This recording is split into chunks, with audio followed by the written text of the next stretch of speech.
Hello and welcome. You are listening to the Investor Lab, the auditory epicenter for passionate people seeking a life of freedom, choice, and abundance. My name is Goose. And my name is Charlie. And we are joining forces once again to unpack the world of business and property. God, I feel like I got pretty vulnerable on this episode, Charlie. You did. Do you know, I feel like that was the quickest episode we've ever done, even though it went for the same duration of time. I cannot believe how deep I was into the conversation about Endgame and understanding your positions and opinions, Goose. Yeah. Very different than some of our other episodes. Very, very different. We talked a lot about risk. We talked a lot about strategy. We talked a lot about leverage. We talked about why you might want to move in different ways in your portfolio and how that might impact you over the short, medium, and long term. We talked about the benefits of not taking in non-strategic action, all of that kind of stuff. We talked about 3 phases of every property portfolio. Did I miss anything? We've covered a lot of ground. Well, my favorite part, I'll just put it out there, is the vulnerability. And what I mean by that, and I don't use that term coyly, is that we got some very exact opinions on your own views, Goose, not generalized or not for average person, but how you're thinking about things in a very personal way. Not to be misconstrued as personal advice you should copy, of course. No. But nonetheless, I find it so fascinating because there was such a gap between how you were thinking about it and then the conversations I've been having in myself or in my own head even. So it was really helpful. I mean, I'll be selfish. It was practically for me, but I'm sure other people will enjoy it also.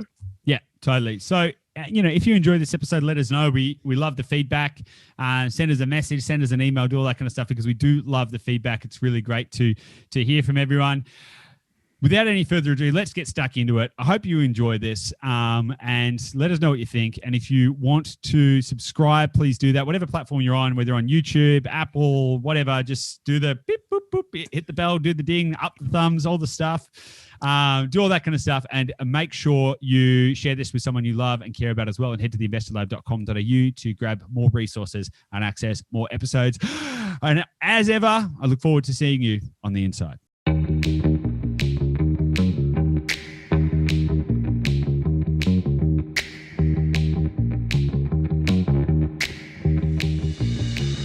Hey guys, welcome back to the Investor Lab. Charlie, how are you today?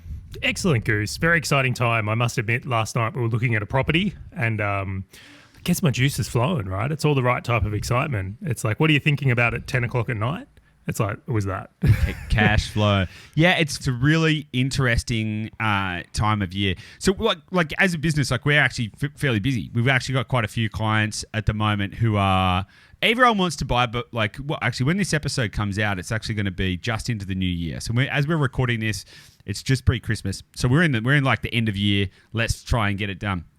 And we've been doing some long days, long nights, and really digging in and finding some absolute screamers. Like stuff that if we were to tell people about it, which we can now. I mean, like the property that you're talking about is a 15% yield that would produce around about $70,000 in cash flow. I mean, that's eye-watering, And there's been other deals we've been looking at that have been legitimately 30% under market value, and in like perfect condition, like renovated brick and in a very high demand area.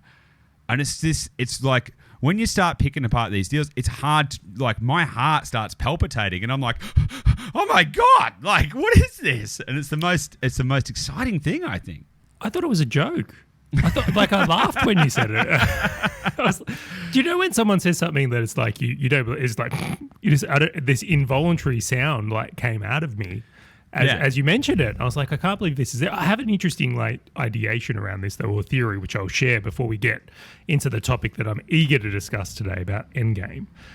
But I just think that so many people are still operating from uncertainty and fear. So there's like this volatility going on where you've got like a group of people that are like, sell it all, get out, world's ending. And then you've also got a group of people that don't believe that, have more of a optimistic view, which I will say I am in that camp, like the world will return in my opinion. And it's like when these two things meet, it's like opportunity. It's huge opportunity. I don't think people are necessarily aware, and this doesn't just apply to property. I'm seeing the same things in business. I'm seeing people playing ultra conservative, trying to survive, and like they're losing market share because they're not marketing. They're not getting out there. They're not being assertive in many ways. So it's like it's really, really, really interesting time in the world. Yeah, it's fascinating. And I think we're all guilty of it in some ways. You know, like this year has been this past year. So we've got to remember this is coming out just in, I think, in the first week of January, right? So it's a good opportunity to just quickly pause and reflect, because 2020 has been a wild ride. I don't care who you are, right? Like even the people who have had unbridled business success through this period. And I know a few people, like typically people in internet services and in health, and there's a variety of different industries that have just like, it's been a moonshot for them. So it hasn't been like bad. It's been actually like ostensibly really good. Even for those people, it's crazy because they're like, holy hell, my business is on a tear. All of a sudden, we've grown by 300%. Hang on a second. But at the same time, you know, one of our clients specifically, that has happened. Their business has grown by well over 300%. Could even be 500% just this year. It's crazy. But at the same time, they live in Melbourne, and so they've been forced to lock down in their home. And so all of a sudden, they're like living in this like really polarized dichotomy, and it's like, it's enough to make anyone kind of misstep. And I know that on a personal note, you know, we've been unsettled over this past year in a variety of different ways, and had that not been the case, probably would have done things differently, acted differently, taken different opportunities, taken different risks, and all of that kind of stuff. So I think it's quite normal. The challenge is kind of working out how to get through that and to pierce that veil of volatility, which I think this year right now is so exciting. I think I'm so unbelievably enraptured with positivity and optimism of what lies directly in front of us, not off in some distant, far-flung potential future state where it's like, okay, you know, we can all win this year and everything's good. Nah, I'm like, no, right now, life is awesome, and we've got the ability to grab it by the throat and do whatever we want. I share that view. I think it's a great time, a very exciting time. I'll share another insight though. This is also like I had a son about this time last year. If you are listening, obviously it's about November. I have a little Halloween baby. He was born on Halloween, Jack.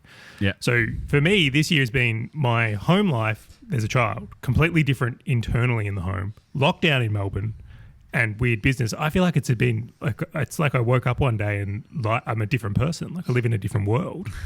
So it's been really interesting from a psychology point of view. I think a lot of people really upped their game as well, which is fascinating to me. A lot of people are going to come out of it better. I realized I had almost an entitled view for the world remaining normal. Like I felt like the years of, let's say the last 5 years, not including 2020, was like, how stable were things? How consistent were things? Yeah. It's like, this is the first year as a business owner. I'm like, wow, this can get wild. Yeah. It's really interesting because we started our real estate company, our buyer's agency. We started that right at the start of the Banking Royal Commission, I think it was, right? And it was a funny time to enter into the real estate sector where there was just all of this turmoil, and all of a sudden lending was clamped down, and then like markets started to sputter, and like things weren't exactly going great. So Melbourne had just had a bit of a downturn, and then it had just started to recover. And then there was the Royal Commission into lending, and then we started to normalize out, and then we were headed towards an election, which everyone kind of thought Labor was going to win, and one of the big things was they were going to repeal negative gearing, which, you know, obviously I'm anti-negative gearing anyway, but nonetheless that caused a lot of friction in the marketplace. A lot of people saying, look, we don't know what's happening, we'll wait till after the election, and all of that kind of stuff. And so it's been like, for us, it's been like, it's this roller coaster, and it's definitely been, should we say, character building? It's probably a good way of thinking about it. So I like that. I'll go with it. I think character. I'm very curious though, is like, even in that, like I can even relay many terms in a similar light, right? There's always, do you think as business owners, and this is with your business owner hat on, maybe not so much your property one in this thing, is there always just a drama? Like we just go from one drama into the next. If it's not COVID, it's the US election. If it's not that, it's this. Yeah, I do think that, and which I actually think that it gets exacerbated by social media. Like I've recently switched back on Facebook. Like I actually have pretty much not been on social media for a number of months. And it really changes your perspective, because I'll talk to people and they'll be like, "Oh, U.S. election and this and that and the other," and I'll be like, I have no frame of reference. Like, I get it. I understand what's going on. I read the news. Like, I'm an informed guy, but I'm not paying attention to people's emotional reactions to it, which is a very different way to consume the context of the world. Because I was very interested in, say, the US election and go, okay, what's old Trumpy doing now and what's happening here? I thought it was quite interesting. So I was very across the whole situation. I read a lot, but I wasn't tying that information to people's direct emotional response about the volatility in the marketplace, which I think changes how people approach stuff. So I think it's very easy to constantly be in a drama state, but you've got to ask yourself a question: is that real, or is it fabricated? Like, is it fabricated by yourself? Have you gone, oh, there's an election? Oh. It's like, hang on a second. As a business owner, you've got a job. Your job is to serve people, grow your business, all that kind of stuff. And you've got to be able to steady that ship regardless of what the seas are doing. You know, like if you think you're driving a cruise ship, you know, it doesn't matter whether it's good weather or bad weather. The people on that cruise ship, they want to know that their cutlery is not going to fall off the table, right? And it's your job to make that happen. And that's kind of where you need to start to reframe how you're thinking about it, because there is always a drama. And even if there's no existential drama, there could be an internal drama. Oh, I've hired someone and they haven't worked out, and oh, we just tried a marketing campaign and it bombed and we lost a bunch of money. So even if there's not any of this kind of external, or politics, economy, and all that kind of stuff, there's always internal drama as well. There's always some other thing, or like, we haven't set up the system properly, or someone's not happy about X, and so you can get caught in a drama cycle where you're going and you start to live in a fear state. And if you can start to break through that, then and reframe it all as great. This is, I think, the biggest challenge for business owners, I think. What do you think? I heard a great quote, which I'll share, and then I'll share an epiphany. I quite enjoy Scott Galloway's work, who's a guy who's like a tech journalist. I think he's fantastic and a little bit funny, which is why I like following him. And he said something that I first laughed at and then realized was true. And he said, social media did to us what our parents feared video games would do to us. He said, everyone, when video games first started coming out, and Mortal Kombat and Tekken and Call of Duty, there was this enormous scope of well, it's going to make our kids violent. Yeah. Or fearful, or create really, really dysfunctional humans. And then conversely, he's there's no proof that it did any of it. But if you look across to social media, which everyone thought was going to be this optimistically great thing, overwhelmingly, and there was no barriers put up. He's so there was no parents rocking around keeping people off in the same light. Yeah. And if you fast forward, it's that was the thing that caused a lot of this. And I agree, it's done a lot of damage to people. It's polarized a lot of people. It's triggered a lot of people. But then second to that, much to your point of, I said, the epiphany, I realized the more I focus on, one, keeping my health in check. So for me, that's cycling. So consistency on the bike and eating really well and sleeping really well. And two, getting results for clients, better my life goes. Everything else is pretty much a null void. I'm not saying they don't exist, but it's of the things I'm in control of, general outputs and happiness and success is based on those things. Yep. Agreed. Alrighty, I'm going to steal the microphone now. I'm sure you've got plenty more to share on this topic, but if we keep going, what will happen is what happened last time, where we won't actually talk about the thing we were supposed to talk about. Totally, because this has been on the agenda now for 3 weeks or something. Well, it's been on my agenda for 3 months, longer, because this topic I want to cover today, and I am going to hog the question time, is something that I've been struggling to wrap my head around or understand from the light of someone who's got more experience in property and the ways it works. I didn't go to university. I'm actually a high school dropout. A lot of the mental models I have are from trial and error or modeling from other people in general. I didn't do an MBA or anything like that. So I find that how you think about things largely affects the results in your life. Yep. A huge way. And I give you an example. For me, right, I've always hired people offshore. I do it all the time. So if someone says to me, I'll go hire 10 people offshore, it's not a big deal. I know how to think about it. I know how to do it. For someone that's only ever worked in corporate and only knows local hiring, their mind explodes. And I've seen it. So I just they just don't know how to think about it. They're probably even more skilled than me, but they've never had that experience. So where this came to is that I'm sitting there one morning, I'm sitting across from Bianca, my wife, and we're talking about things, and we're going, well, as much as we're excited about the journey and we understand progress and, you know, compound interest and compound effect, and you can buy more properties and pay them down, I'm like, I never actually understood the idea of how you get to an end game. And I became very aware that there's probably a variety of different ways that exist past you buy a house and you pay it off, which is the logical one, I think, for a lot of people. So what I would love to start this conversation with and around, that if you're someone who's trying to get to a destination in your life, and I'll use me as the example, is like, you know, we want to get to income replacement, then we want to get to legacy level and retire well and do all that journey.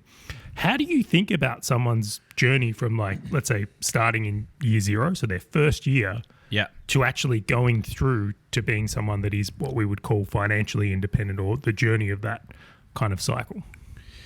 Well, that's pretty big, right? That's a pretty big way to frame that up. So we would do well to grab hold of a piece and niche it down. But I'll talk broadly about that, right? So what I always talk about, and if anyone's read my book, or even if you haven't or whatever, there's this idea that we have created called the apex progression. Now, the 3 phases of the apex progression are foundation, acceleration, and legacy. And those are very broad. I don't want to dig into it and lose too much time digging into the mechanics of that. But broadly speaking, the functions of the 3 phases are: the foundation phase is about building up your capital base and building an accumulating growth base, with the caveat that it must also pay for all of its own debts and expenses. Okay, so what we're talking about there is properties which are in good growth areas, have are most likely going to be like under market value. So you're getting equity on the way in. Have very simple value adding opportunities, because what you're typically working with is less capital, right? So this is where you're starting at. Now, the price points that we kind of talk about in that phase are, anywhere between $200,000 properties and, say, $500,000 properties. It can kind of depend on your situation, because the thing is as well, you can have a little bit more money, but if you don't have a growth base, you can't progress past the foundation phase. You need to get some assets which are in good growth areas and are going to be your engine room. That's the function. And then in terms of like cash flow, it's not about income replacement at all, like not even vaguely.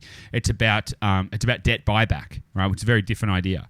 So the idea is that you want to buy properties, like buy, say, maybe 3 or 4, 2, depends. But I would typically say between 2 and 4, depending. You want to buy 2 to 4 properties which are going to serve as your growth base, and you want them to produce enough cash flow that they can pay for all of their own debts and expenses, so that you don't tap out on serviceability, and you can then use that equity and use that growth base and that capital that you will have generated by buying in those growth assets. Then you can move that into the next phase. Making sense so far? I'm with you so far. Perfect. Awesome. So then the function of the next phase, which is called the acceleration phase, is to really focus on 2 things: equity and cash flow. Now, everyone's different. No 2 properties are the same. No 2 people are the same. No 2 destinations are the same. None of it's ever the same, which is why we need to think about this from a principle perspective, and then think about how it applies in your own human life. Now, some people are more capital rich and some people are more cash flow rich, right? So some people will have higher serviceability and less actual working capital that they can use to build their property portfolio with. Some people have got, a ton of savings. Maybe they've got an inheritance, but whatever the case may be, but they might have a lot of cash or equity, but not a lot of serviceability.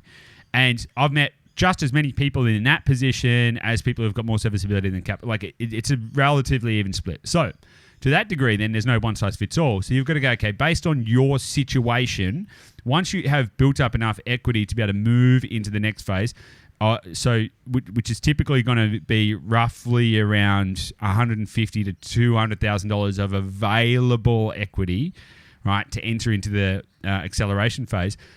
And I'll explain that in a moment, why that.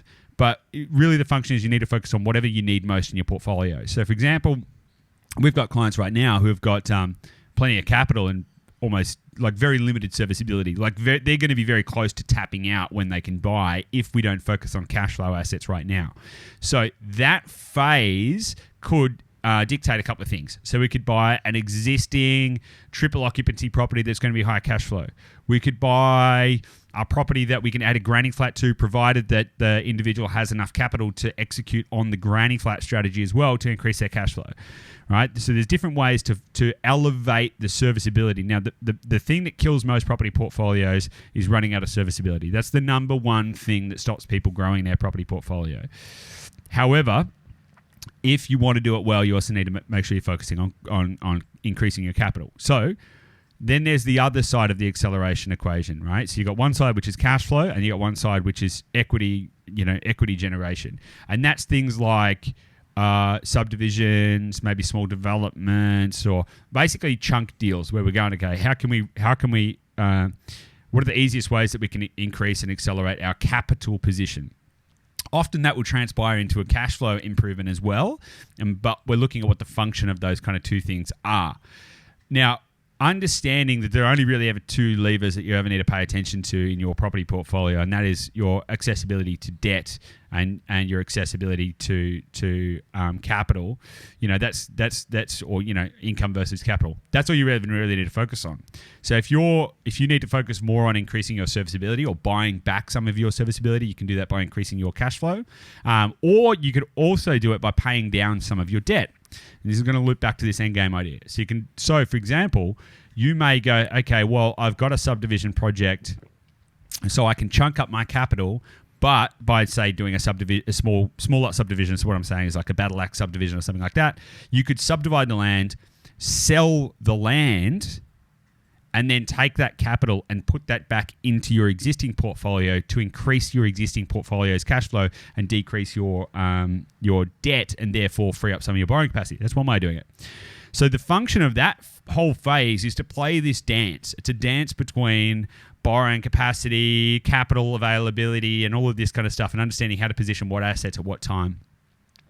Now, it is entirely possible to never go past the acceleration phase, because you can absolutely buy enough assets relatively easily too. You can do it in like 3 or 4 moves, probably for most people, to get to an income replacement point and go, okay, cool. Like I've kind of reached that point now where if I didn't want to show up in my business or job, then I could do that. I could spend the days at home reading books with my kids. It's all good. You can do that in only a few moves if you make the right moves. It's not super easy. It's more likely it's going to be like sort of 4 to 5 rather than 3 to 4, but it's functional. And it also depends on how well you've set yourself up in the foundation phase. So there's a few caveats there, but it's totally possible. Then the third phase is what we call the legacy phase, right? Now, that phase it's a different game. Like it's a completely different game to play. And so that property you mentioned at the start of the episode, that was a legacy asset. Now, the reason it was a legacy asset, I'll explain the characteristics of it. So the rough price point is around about $850,000, and the net cash flow is around about $75,000. Sounds pretty appealing, right? Definitely. The problem with it, the challenge with it is the borrowing requirements. So you're going to need to have about a 40% deposit to buy for that specific property, because of the characteristics of that property, the lending risks and all of that kind of stuff. You're going to need around about 35 to 40% deposit to buy it, which on that kind of a property, you're talking like 350, 400 grand when you factor in all the costs. So it's a lot of money, which is why that fits in later. Now, how many of those would you need? For most people, not many. Like for most people, one's probably enough. Like one's probably okay. Like if you could chuck 70 grand cash flow at someone and go, hey, there you go. Just if that's all you get, most people would be like, all right, cool, sweet. I'll just go surfing. Happy days. Because for a lot of people, that is a very good income. Now, but you're right, yeah, like 2. But the problem is you need to build up your capital to get to that point. And so there's this progression that you need to work through. Now, when you try and jump too far ahead, you can actually end up slowing yourself down, right? And that's the challenge. That is the challenge. So, for example, if in that scenario, if you were to take all of your available capital, lump it into this legacy asset, you would not have the ability to continue to build a property portfolio around that. So the way I like to think about it is this. Before you move into the legacy phase, because that's probably going to tie up your capital and make it much less available. Before you move into the legacy phase, you need to be able to get to a fork in the road, okay? That fork in the road needs to be that You can go and buy a legacy asset. So a legacy asset could be a shopping center. It could be a warehouse. It's probably going to be something commercial. It's probably going to have commercial lending attached to it. Could be a larger development. So it could be like a 6 townhouse development or something like that. It's probably going to have commercial lending requirements, which is what makes it a little trickier. Could be building a boarding house from scratch, right? It's these kind of more complex, higher risk, higher reward, higher capital intensification, more gets you more tied up. So you want to get to a fork in the road where you can do that in the one hand and also continue to build a residential property portfolio. And when you're at that fork in the road, that is when you know that you can progress to the legacy phase. It's that simple.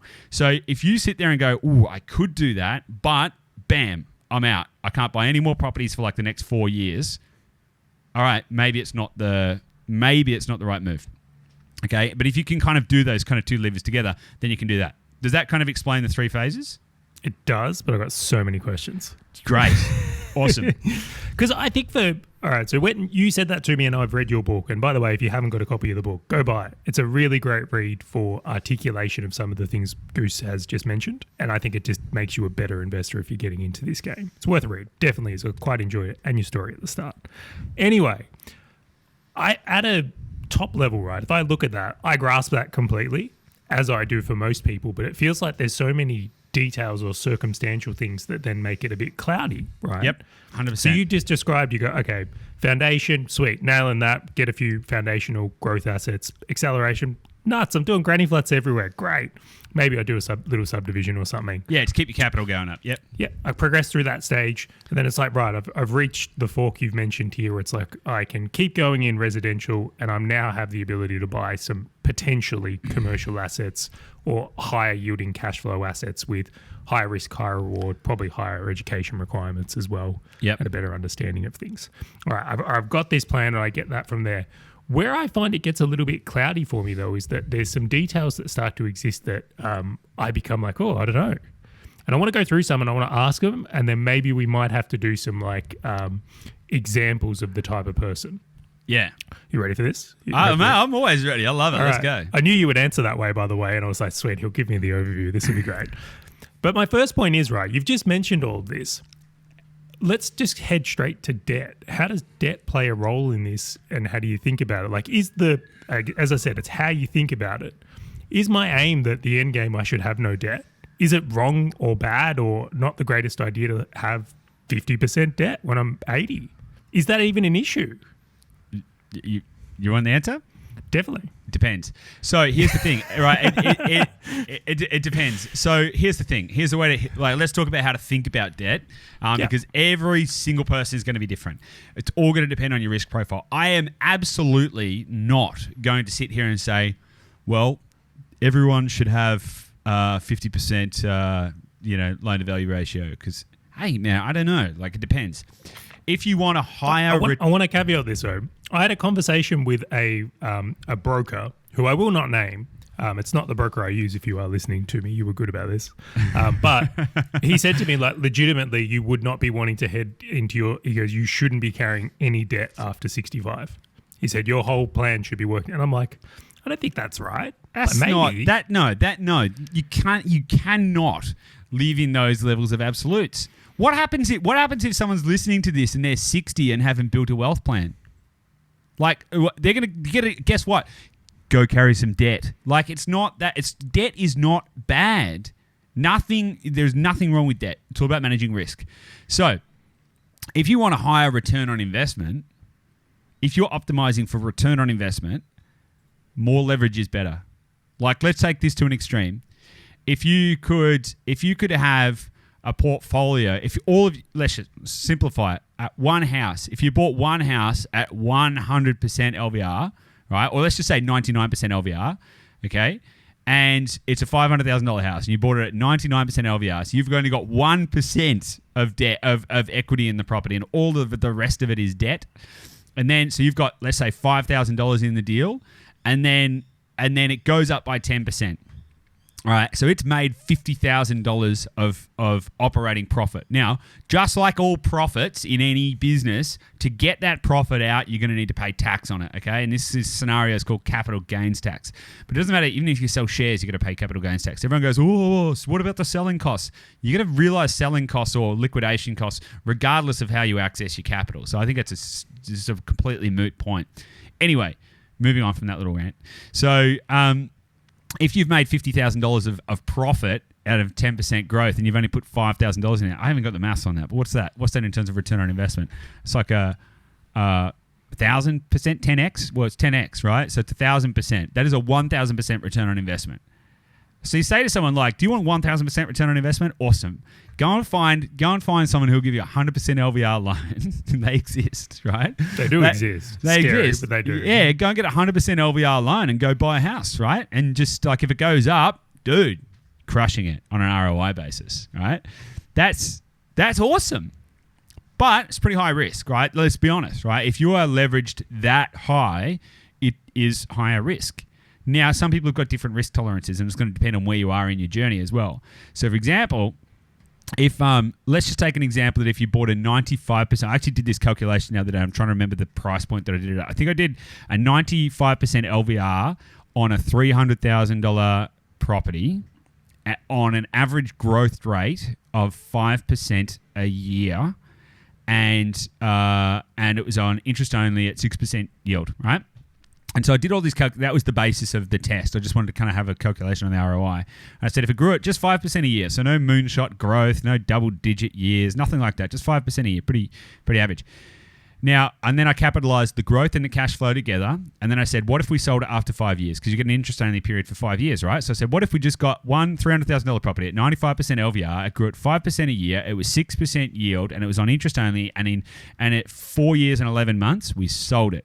So then I factored in capital gains tax. I factored in selling costs. And then I said, okay, what would be the net return versus the capital injected? Now, I can't remember the exact numbers in front of me, but it was something like over the 5-year period would be a 288% return on investment, which is an annual rate of return of 60%, roughly, nearly. We'll have to get someone to fact check our maths in this conversation. If anyone's listening, of course, quotable numbers here. Yeah, totally.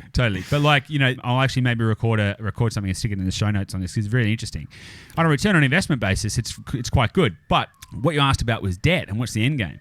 Is that the way you should think about optimizing your portfolio forever? Well, no, probably not, because that's not going to be optimizing for cash flow over the long term. So as you start to move into different phases in your portfolio, you're going to want to be considering what is the best based on your life plan and life situation. Okay, so to reiterate that around, okay, because this is the part where it's like, I want to make sure we answer this, because this has been literally a question I've been thinking. I'm 32 today. I've got a good working career ahead of me. I enjoy my business and I want to keep doing it. Yeah. My earning potential across this time is solid. Well, I think it is. Yeah. Probably people out there smashing it, but when I look at that, I go, okay, well, if I'm going to take on 80% LVRs or anything right now, I'm not as concerned because I can look down the road and say, well, there's years of good earning ahead of me, potentially. And I'm comfortable with that because I can pay these things off or raise capital or do what I has. How does that change for the person that's, let's say, 60 then? Because they don't have that, or 62, we'll use 30-year gap. Do you change the way you think about debt and lending? I don't want to sound too ambiguous, but it entirely depends, because what you actually need to consider is not the debt. Don't think about the debt. The debt is just a tool. Like, the banks are saying, like, we're happy to secure against an asset at a certain basis. Now, 80% LVR, you got to think about that. How bad would that property need to go for it to go completely bad, right? What would need to happen if you had an 80% LVR? So the bank owns 80%, you own 20%. For that property to go bad, as in like for that to go into negative equity where it's potential to get foreclosed on and it's no good, right? Well, for it to go bad, it'd need to fall in value by 20%, right? Now that has happened in Australia. You can look at places like Perth and find examples of markets that have done that. But that's where you need to start thinking about your risk and exposure. Like, what are the drivers in the marketplace and all of that kind of stuff. You've got to think about your exposure risk. Would I, if I was 65 years old, want to have a $10 million property portfolio leveraged at 80%?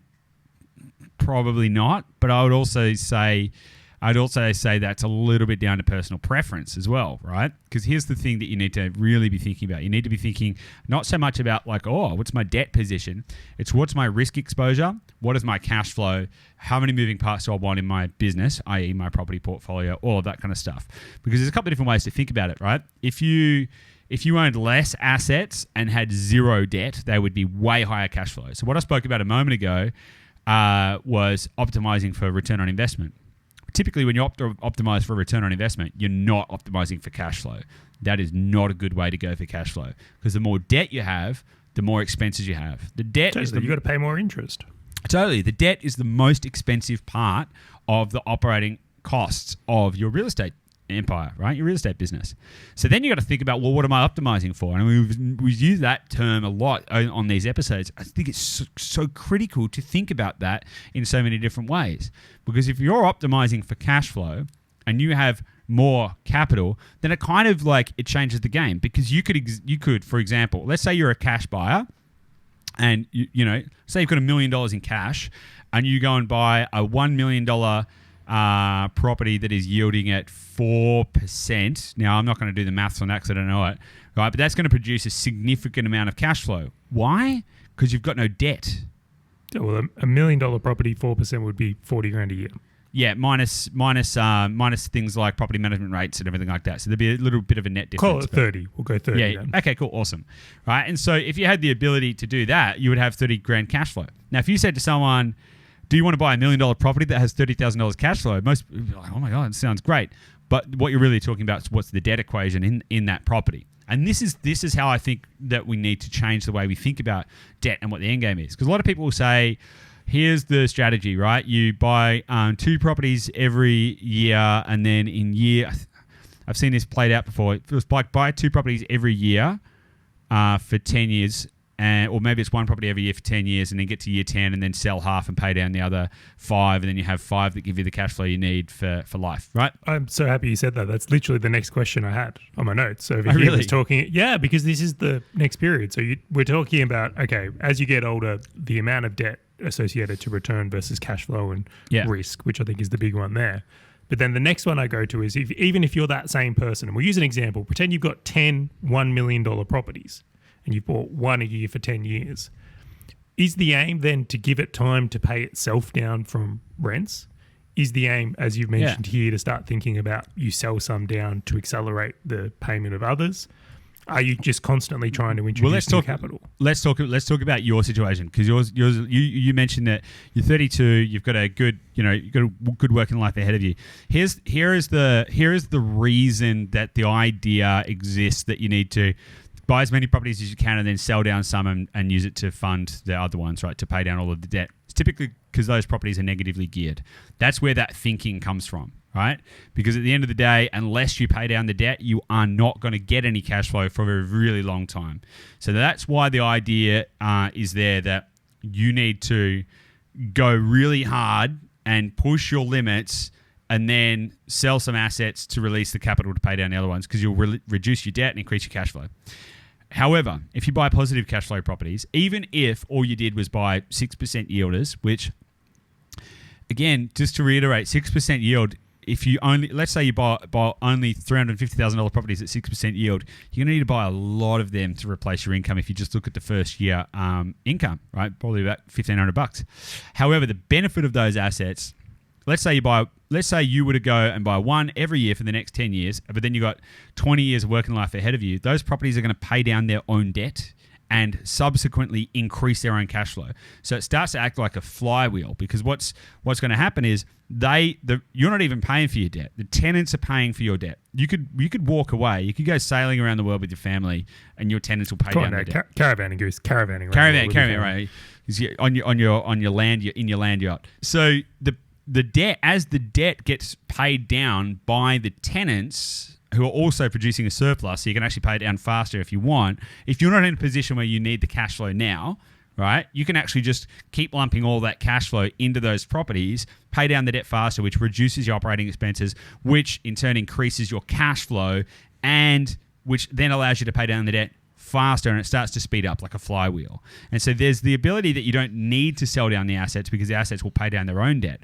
And this is the benefit of having principal and interest, having properties which are positive cash flow, like net positive cash flow, and on principal and interest.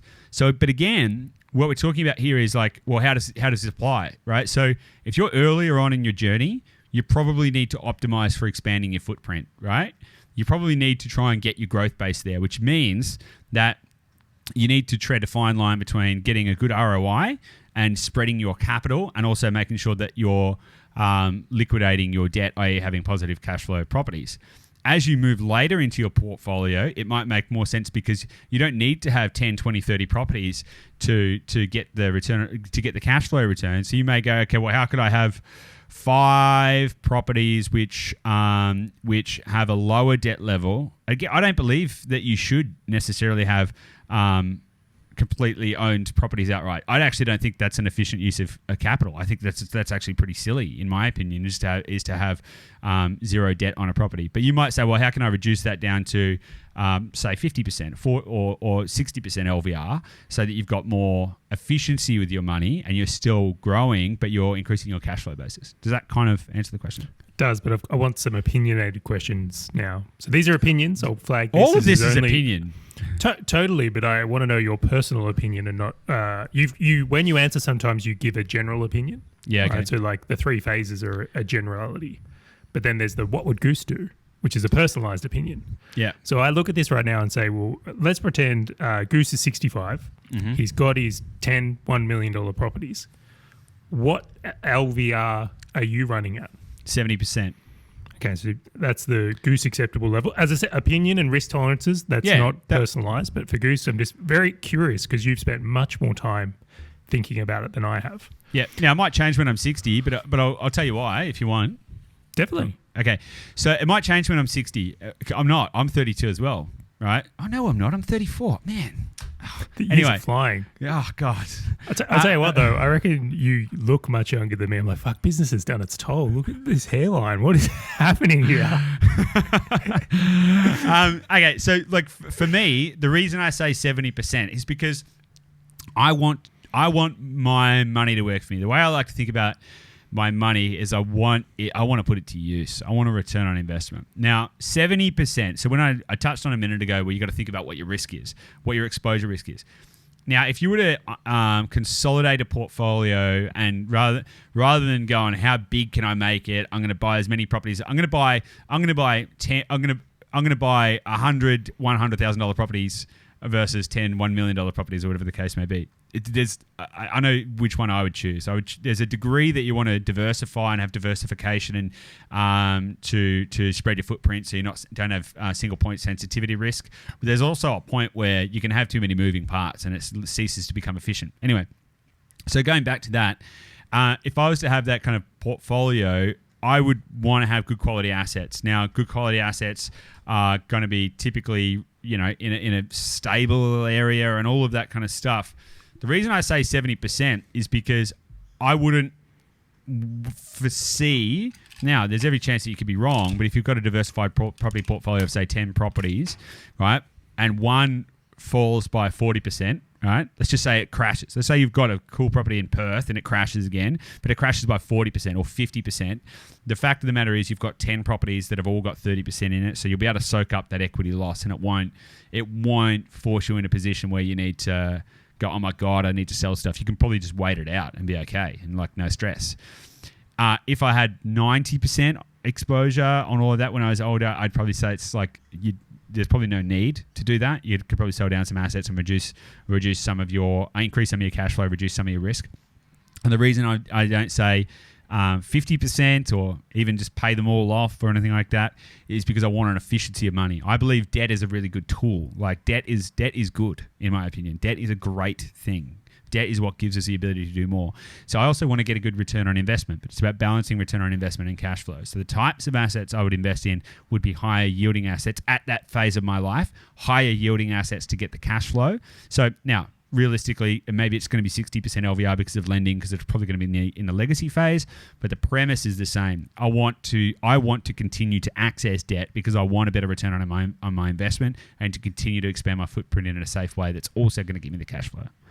Very interesting. Okay, so then conversely, right, I want to ask the other end of that. We've got 32-year-old wink wink Goose today. And he's sitting there. How are you thinking about, you've mentioned debt and the flywheel, and this is only from your personal point of view, I want to reiterate. Are you looking at yourself right now as a business going, well, my objective is to set up these flywheels, right? I want to acquire a property that can be self-sufficient, and then any new capital I create or equity produced is just to build the next flywheel and expand footprint. And then that's the way I'm viewing getting to that next stage before legacy, which would be the accelerated phase, I believe. Maybe. Yes, acceleration is before that. So here's my opinion. I've got a reasonable risk tolerance, right? And the reason I have a reasonable risk tolerance is because of I guess it's because of my own personal story. Like I understand what it's like to lose everything and to have nothing and to be broke and living on your office floor. So I understand what it's like when it all goes bad. So I've kind of got a measure of, okay, well, where I'm prepared to sit on that spectrum and be cool. Now, I'm in the beneficial position that I do property all the time. I do property 6 days a week, 7 days a week. Even on my time off on the weekend, I was looking at property data and researching properties, right? So I did think it was funny when you went to Yamba for some time off, Firstly, the yield's here. And I'm like, how funny. Couldn't help himself. Yeah, we're looking at properties the whole time. So I'm in a very beneficial position where I can assess the risk very well. I understand how to position myself in a good asset, in a good market. And we've done it successfully time and time and time again. So for me, I understand that I'm not gambling per se. So my current, and I'll explain my current viewpoint. My current viewpoint is to leverage high, right? So would you be okay with plus 90? I would consider it. Yeah. I would. So we actually, to be transparent, we actually did do some inquiries to go to 95. All right. Probably not going to do that. For context, we're actually probably not going to do that. The reason for that is because I believe that we are at a very unique time in our economy and in the real estate market. Very, very unique.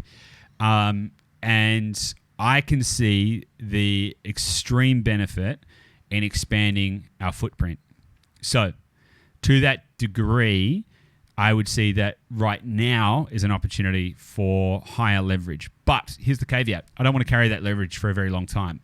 So the intention would be to buy underpriced or high, high return probability kind of assets on a high leverage right now, and then to deleverage that in about 5 years, which is actually why I was doing that calculation earlier.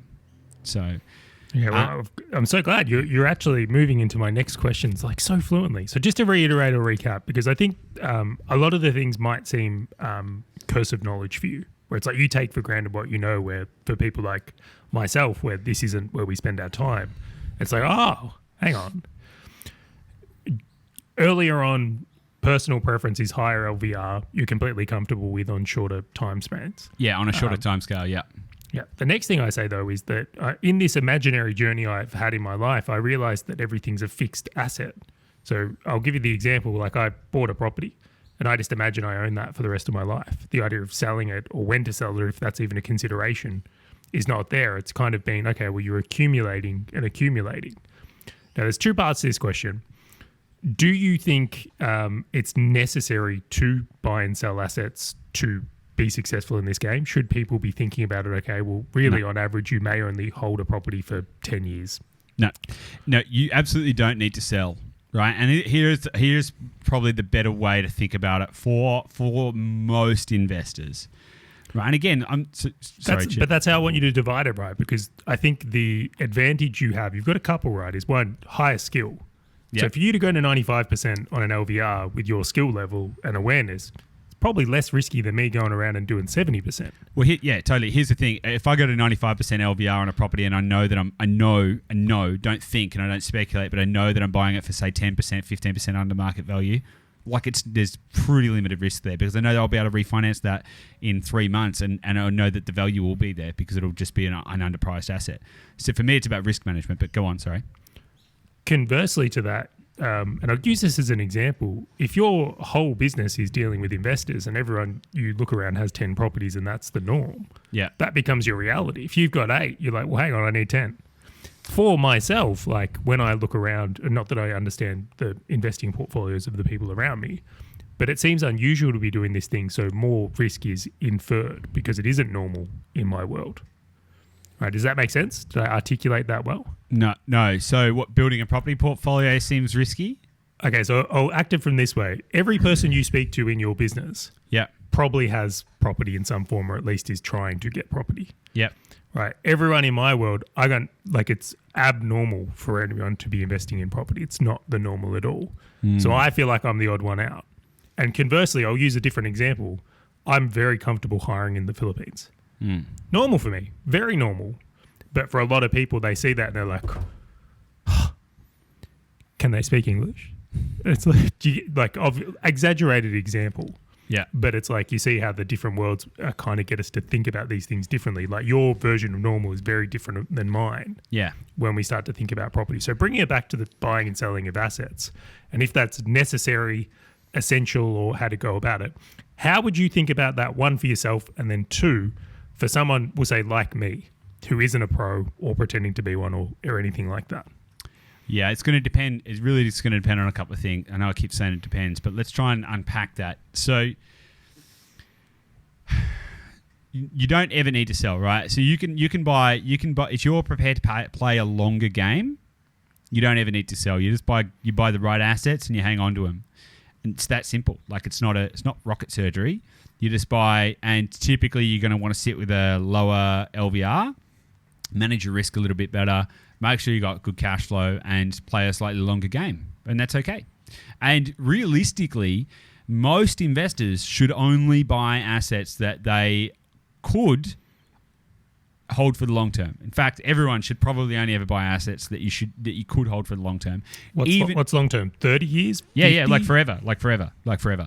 Like you probably shouldn't ever buy an asset in a location that you think this could go bad in 5 years, but I'll try and get in and get out. You should probably never do that. I would never advise that should be part of the strategy. So you should always buy in locations that if you did just keep it forever and passed it down to your kids, it would be cool, right? That's a really great lens to put on it. Now, what that typically means is you don't buy in high volatility mining towns and things like that, okay? And there's so a lot of the time when people think about trading properties, it's like, does that mean you're just going to buy in like high volatility mining towns and stuff like that? And you can do that, but we did a whole episode on that. I don't think it's a good idea. Most people get it wrong, right? It's just a reality. So for pretty much every investor should always think, what if I just held this forever? Like even if they buy something and go, ooh, I could buy this and I could subdivide it and I could build on it and I could sell the whole lot and I could make a whole bunch of profit. Yeah, awesome. That sounds sick. That sounds awesome. However, just think, what if you didn't do that? What if your situation changed and you couldn't get the debt to actually do the development you wanted to do? And what happens if you just held it forever? Would you still be happy with that purchase? It's a really great way to think about it. And that's why I like to think about all investments. Like, could you just hold it forever and would that be good? Right? So there's the first part. So therefore, you don't ever need to sell. And you will just have properties that will pay down their own debt. They'll increase your equity position. You can probably pay down a little bit of your own debt as well. And, it's all good. Everyone's got life and business and stuff going on elsewhere around them. It's happy days. No stress. Conversely, can you take a more active strategy? And the answer is yes. Definitely you can. Right? And broadly speaking, as a business, I advocate for people to adopt a buy and hold strategy, mostly because I want them to have a buy and hold mindset. Now, the reality in the situation, I'll kind of talk about the way I'm thinking about things for our own portfolio right now. So the types of assets that I want to buy are assets which are cash flow positive and have the ability to do a small development. on them. Now, I'll use small development interchangeably with granny flat potential or build an extra house on Subdivision. it. Yes, a smaller subdivision. Okay, so now the reason that I want to do that, and I aggressively want to do that in the next couple of years, is because I see that over the next few years, we're at the start of a big property upswing, and I think people are really starting to see that, which is great. However, I don't want to stay over leveraged. So the way that I am thinking about it is to build out the footprint, add value, sell some assets, keep some, deleverage them, and then recycle that debt again and move on and keep building that way. So it's not just a expand, sell it all, expand, sell it all. And it's also not let's go into high volatility markets and try and just swoop up and sell at the right time. And I believe you can time markets on the way in because that's what we do very well. I think it's much harder to time on the way out. I am actually working with a company right now. To build a system to identify when to sell out of a market for maximum return. So that's pretty exciting, but that's still a little way off before we have that technology available to analyze that data and get it right. So the way I'm thinking about it is to expand and then deleverage and increase cash flow and do stuff that way. Does that kind of make sense in the thinking? It does. It's so interesting to hear, and I think many people may also agree, but your own opinions on this. Yeah. Because like a lot of the answers in this are, it depends, which if you're someone in the game, it depends is like the worst answer. You want, no, this is step one and this is step two. And it exactly works like this all the time. Yeah. And there's no variance. So here's the thing. Yeah, but here's the thing, right? So in our current position, we can, we've got a cool business, right? We've got a cool business that we love. We're not going to stop doing that anytime soon. I don't think that people are going to want to stop buying houses and want help with that. Like I feel like there's, our business is going to be okay, and so we can then look at our personal wealth building strategy outside of business and go, okay, cool. When we look at our budget, our business budget, we can go, okay, cool. How much is going to team, labor, and staff? How much is going to marketing strategies? How much is going to overheads and operating expenses? And then, okay, cool. Can we take any money off the table? Right? And what are we going to do with that? And what's that going to mean? And how are we going to replenish that? Because really what we're optimizing for is a different phase of life as well. And so that's why I say it depends. Like right now, Gabby and I are sitting there going, okay, let's get active. Let's have an active next 5 years, right? We're going to do 5 years quite active. Like we've currently got a development approval to do a duplex on one of our properties, and we're going, okay, let's get into it and let's get quite active in our own property portfolio for the next 5 years. Then we want to deleverage, reset, rethink, recalibrate, re-strategize. So I think it's about having a bit of a game plan about it, because if you just ad hoc go, all right, I'm just going to go leverage really high without having a very clear understanding of the types of assets you're going to buy, why you're going to buy them, where you're going to buy them, the reason you're going to buy them in those areas, what is the capitalization potential for that money. It's a business, right? And you've got to go, okay, well, how much am I going to invest in that direction, and what risk am I going to take? And what happens, you got to ask yourself the question, like what is the upside, what is the downside, and can I live with the downside? We're taking very calculated perspectives on how we want to do all of the things that we want to do to achieve a function that in 5 years we want to be able to transition, our life situation. And that's the goal. For a lot of people, and this includes me, if you do get into property, eventually you'll come across developments or active strategies, and the question comes up where you start going, could I do this? Yeah. Or is it from there? Again, as from your own opinion, and I love just framing it all up in that, how much does it really take if you want to be good at doing small developments or more active strategies? Is it attainable if you've got a day a week spare? Is this something you can do in your spare time? Or is this like, stick your course unless you've got a lot of time to put into education and building relationships and things?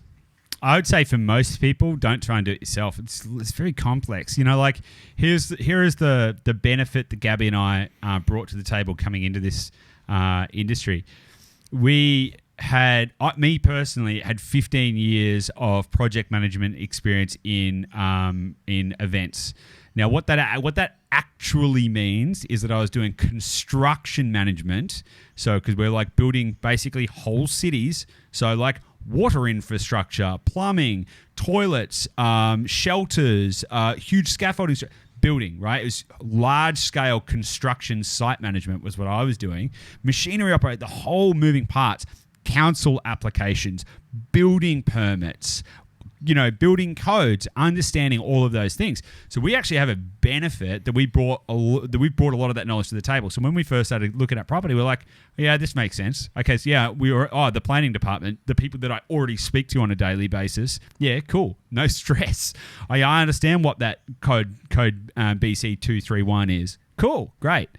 So it kind of translates a little differently. Now, if you have no experience and you just go, oh yeah, I'm just going to go and start developing, I think you run a very high risk of probably getting it wrong, and there's a lot of risk in that. And I don't generally recommend that people should just go ad hoc into it without doing a lot of training, spending a lot of time. Or the other way to do it is just short circuit and find someone who's got the skills to be able to do it. Now, I can say that ostensibly it's not that hard, right? You just find a property, you get a town planner, you get an architectural design drawn up. You say you lodge your permits with council. You say, hey, can I build this here? Can I do it like this? Great, awesome. You understand what all the requirements are, and then you get a builder and you build the thing. And it's pretty simple steps. For most people, though, I think there's probably a few too many complexities in there. Maybe. I grew up in a flipping family. So, and I have seen things go sideways. Totally. And this is my point. Is I think they can go sideways. You've got to understand how to manage that risk. I'm not. Hey, we could get it wrong. I'm not saying I'm going to get it right 100% of the time, but I'm saying that I think for most people, there's a high probability that unless they're employing people who've got experience or have experience, there's a high probability that it could go wrong. And I don't think anyone wants to take on that risk. How much more risk is someone taking on, let's say that's not done a development before, in going into that sphere versus buying a buy and hold or a simple granny flat, which doesn't require huge complex projects? Like how much reality are they taking on? Substantially more risk, and it's like, hang on, straight out yes, okay, good answer. It is substantially more risk. I mean, how many people have built a house? Like not that many, right? And if you're going to manage the project remotely, like what are the implications of that?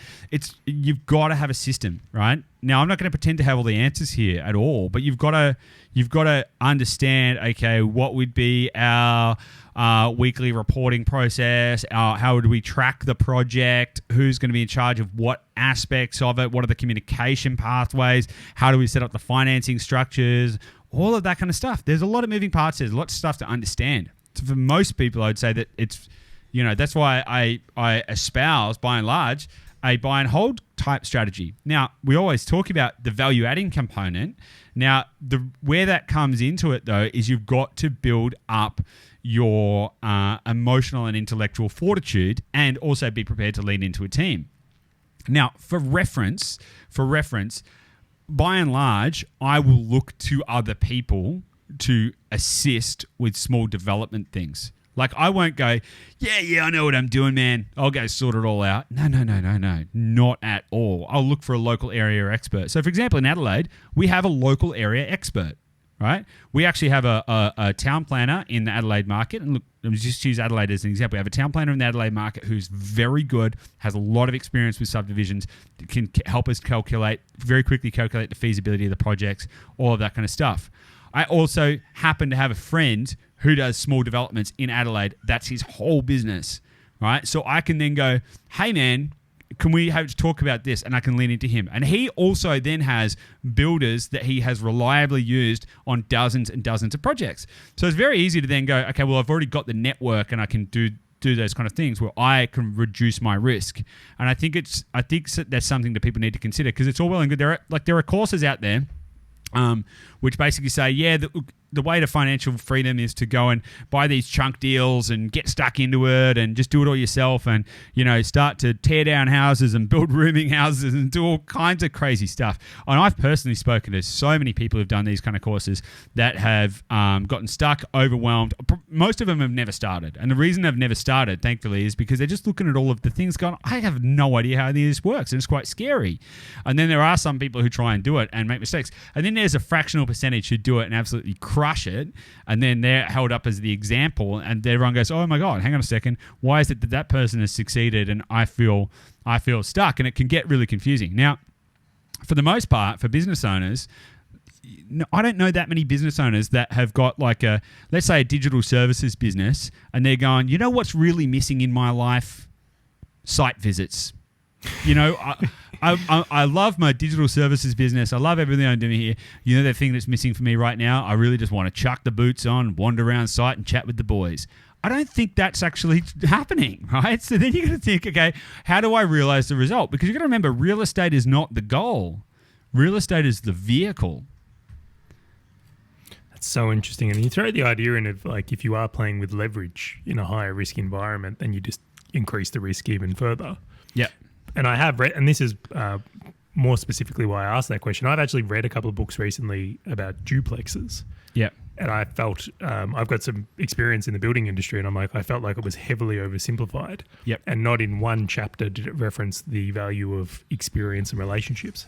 And I was like, surely, like, I just think that's such a different vibe. Yeah. Anyway, Goose, thank you so much for answering my questions. You've tapped through my list into things that I've been very, very curious about and eager to understand from you at a personal level and what you're thinking about. Yeah. I think that's it for this one. I just want to reiterate that, you know, I know that I was talking about 90 and 95% LVRs and stuff like that. I just want to reiterate that I wouldn't wholesale say that that's a good idea for people. You know, I just want to reiterate the fact that we are considering in that, and again, haven't like launched out and started getting 95% LVR loans. The fact that we are considering that is part of a larger strategy. It's a larger strategy based on a depth of experience and capacity to manage that risk. So I think that everyone needs to really take these ideas and go, okay, what does that mean for me? What phase of the journey am I in? Why would I want to do these things? And what's the result? Because remember, higher leverage is higher risk and lower cash flow. That's the reality of the situation. So for most people, it's going to be better to mitigate your risk. For most people, it's going to be better to have properties that are paying down their own debts. So here's another way to rethink this. A really great financing structure for people is probably principal and interest and 80% LVR. That's a good balance of being able to leverage. A guiding star. Yeah, it's a guiding star, right? Because principal and interest, your tenant's going to be paying down the debt as long as you've got positive cash flow, but you're also still going to be efficiently using your capital. You're not going to be very high leveraged. You know, in context, you're not going to be super high leverage. I think that's a good benchmark for people to be thinking about. And then you've got two sides of it. Do I want to go faster? And what does that mean? Do I want to go higher leverage?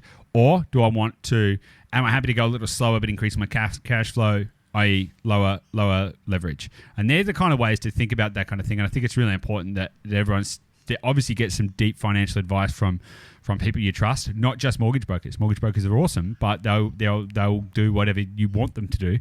But probably go see someone like your accountant or, you know, and just ask for advice. Just say, hey, can I get your opinion? What do you think of this? And make sure you've got a strategy and a plan, because without a plan, it's just all going to be random action. And I think you've got to understand what the end game is for your strategy, for you, why you're investing, what the goal is for your personal property portfolio, your life, where is it all going, and understanding what that end game is. It's not about accumulating. More is not better. Like, more is not better. Better is better, and that's just the facts. So without understanding where you're going and then working out how you're going to get there, I think you can end up lost and suddenly find yourself in a pretty tricky situation. Fantastic insights, Goose. So appreciate the wisdom as voice there. Yeah, awesome. Thanks, Charlie. It's been fun. Has been. Awesome. All right, guys, if you've enjoyed this too, make sure you share it with somebody else, and make sure you head to the investorlab.com.au to subscribe, download stuff, get the book, do all kinds of cool stuff. So head there, check it out. There's loads of other episodes that I'm sure you will enjoy. And as ever, I look forward to seeing you on the next episode.